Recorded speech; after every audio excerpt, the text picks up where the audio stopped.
जय हिंद दोस्तों, मैं हूं आपका दोस्त अल्फा शेरा और एक बार फिर से आप सभी का वेलकम करता हूं आपके अपने ही चैनल पे। दोस्तों, आज इस वीडियो में आपसे बात करूंगा भारतीय सेना के अंदर आरटीजीएसओ भर्ती 2025-26 एडिशनल लिस्ट वालों के बारे में। साथियों, जैसा कि क्या है, आप सभी जानते हैं कि 2025-26 में जो भर्ती हुई है उसमें क्या है, फरवरी में क्या है एक एडिशनल लिस्ट जारी की गई थी, जिसमें क्या है कुछ उम्मीदवारों को क्या है फिजिकल के लिए बुलाया गया था। उसके बाद उनका मेडिकल हुआ और उसमें जो सक्सेसफुल हुआ तो उनका इंटरव्यू भी हुआ, और कुछ को क्या है डायरेक्ट इंटरव्यू के लिए बुलाया गया था। तकरीबन 10 से 15 दिन ये कार्यवाही चली और इस दौरान क्या है फिजिकल भी हो गया, मेडिकल भी हो गया और इंटरव्यू भी हो गया।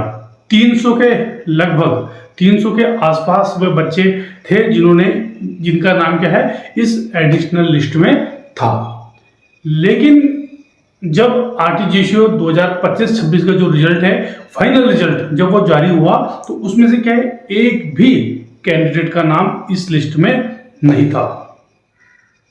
तो साथियों, बहुत सारे जो उम्मीदवार हैं वो परेशान हैं, सर हमारा रिजल्ट आएगा या नहीं आएगा, अब हमें आगे क्या करना चाहिए। कई उम्मीदवार हैं जिन्होंने ट्विटर वगैरह के माध्यम से रक्षा मंत्री को भी लेटर लिखा है, न्यूज में भी निकाला है ना। तो अब ऐसा है साथियों, मैं आपको अपना मत इसके ऊपर बता रहा हूँ, अपना अनुभव आपको इसके ऊपर बता रहा हूँ। कुछ कैंडिडेट इसमें ऐसे होंगे जिनका ये लास्ट चांस था। तो अगर आपका लास्ट चांस था, मतलब आप ओवरेज हो रहे हैं इस बार, है ना, इस बार आप फॉर्म नहीं भर पाए, तो दोस्तों आप आरटीआई का सहारा ले सकते हैं। आरटीआई का सहारा लेने के बाद उसमें क्या है आपने पूछना है कि जो आपका इंटरव्यू है उसमें आपके कितने नंबर हैं, और जो पेपर सेकंड है, पेपर 2 जो हुआ था, है ना, जो धर्म के ऊपर होता है, उसमें आपके कितने नंबर है। कॉमन एंट्रेंस एग्जाम के अंदर जो पेपर 2 होता है ना, पेपर 1 तो हो गया आपका जनरल नॉलेज वगैरह का होता है, और जो पेपर 2 होता है जो आपके धर्म से रिलेटेड होता है ना, तो उसमें और इंटरव्यू में आपके कितने नंबर हैं। अगर आरटीआई के माध्यम से आपको इस चीज का जवाब मिल जाता है ना, तो फिर क्या है आप फाइनल जो मेरिट गई है किसकी 2025-26 आरटीजीएसओ की, अगर आपको वो पता चल जाए तो फिर आप उसके ऊपर केस वगैरह भी कर सकते हैं, आप कोर्ट का सहारा ले सकते हैं। लेकिन ये किसके लिए है, जिस कैंडिडेट की एज खत्म हो चुकी है वो ये कार्रवाई कर सकता है कि यार एक ऑप्शन, अगर आपको पता है कि मेरा इंटरव्यू बहुत ही बेहतरीन गया था। बाकी जिस कैंडिडेट के पास अभी एज बची हुई है उसने इस साल भी फॉर्म भरा है, तो आपको इन सब चीजों के चक्कर में पड़ने की जरूरत नहीं है दोस्तों। आप लोग क्या है अपना इस बार की तैयारी करो, नेक्स्ट जो ये है उसकी तैयारी करो। अब आप बोल रहे हो सर आप हमने लेटर लिखा है, आप हमारा मोरल डाउन कर रहे हो। मैं दोस्तों आपको सच बता रहा हूं, लेटर लिखा आपने, अच्छी बात है, लिखना चाहिए लेटर, है ना। रक्षा मंत्री को मंत्रालय जो भी है, रक्षा मंत्रालय को आपने लेटर लिखा है, अच्छी बात है, लेकिन वहां ऐसे पता नहीं कितने लेटर आते हैं, है ना। वहां पे वही बात सुनी जाती है जो आर्मी के थ्रू वहां पे पहुंचती है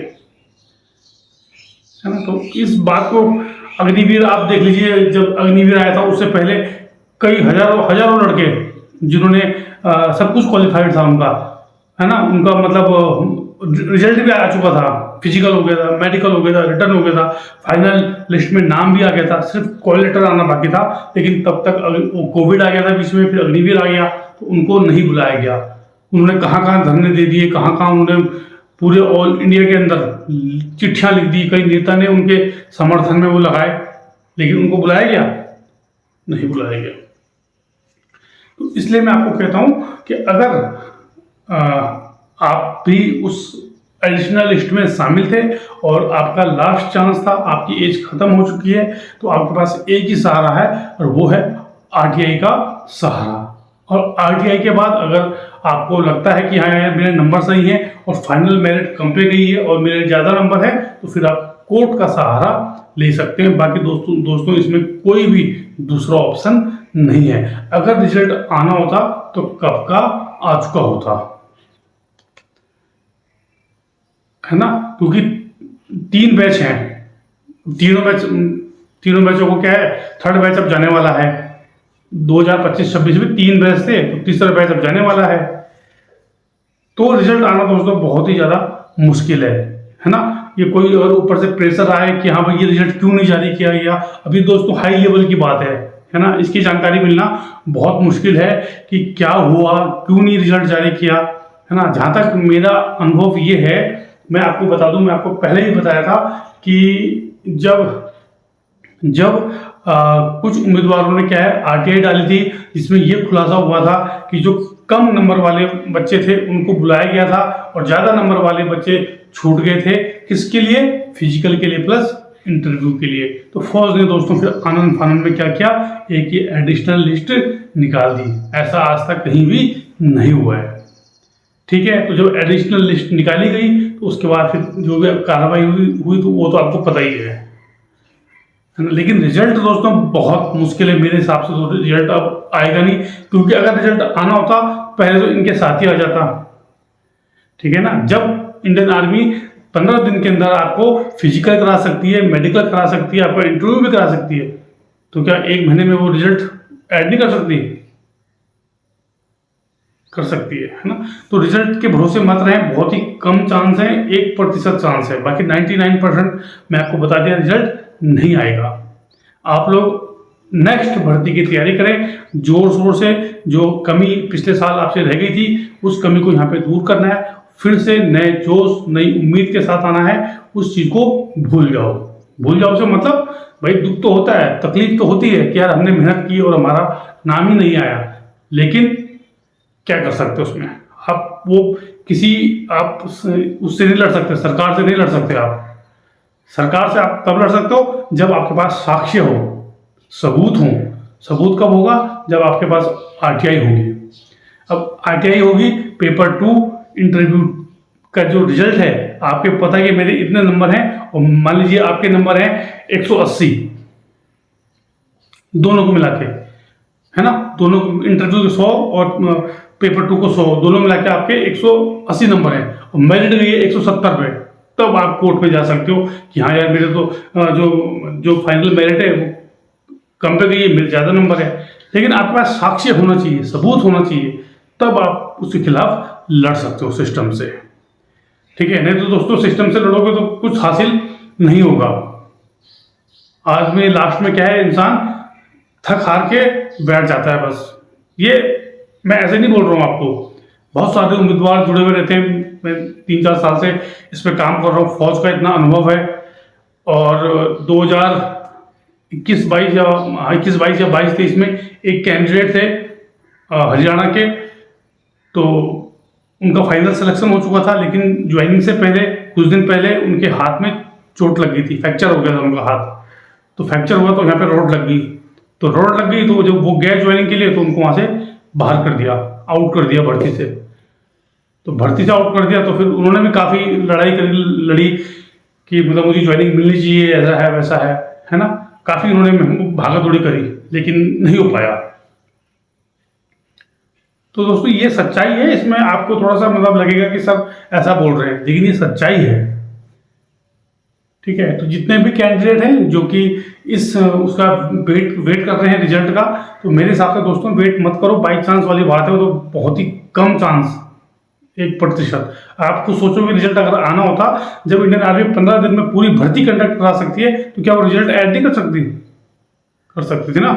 तो इसलिए क्या है, जो चीज़ छूट गई, ये चलती हुई ट्रेन है, जो बैठ गया, जो छूट गया, फिर उसको फिर दूसरी ट्रेन आने का वेट ही करना पड़ता है। जब पीछे से दूसरी ट्रेन आएगी उसको उसमें ही बैठना पड़ेगा। जो चली गई वो तो चली गई, आप उसके पीछे भाग नहीं सकते, क्योंकि उसकी स्पीड क्या है, बहुत ज़्यादा है, ठीक है ना। यहाँ पे मैं आपको, मेरा मकसद कोई आप लोगों का मोरल डाउन करना नहीं है, सिर्फ आप लोगों को एक अपना अनुभव मैं आपके साथ साझा कर रहा हूँ। क्योंकि बहुत सारे क्या उसी उम्मीद में बैठे हैं बच्चे, उसको दिमाग से बाहर निकालो।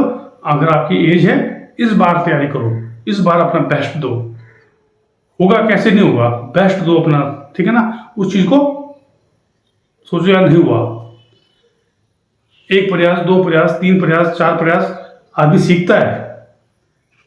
हमने भी अपने समय पे में कम से कम 5 या 6 बार ट्राई किया था, तब जाके कहीं सिलेक्शन हुआ था, है ना।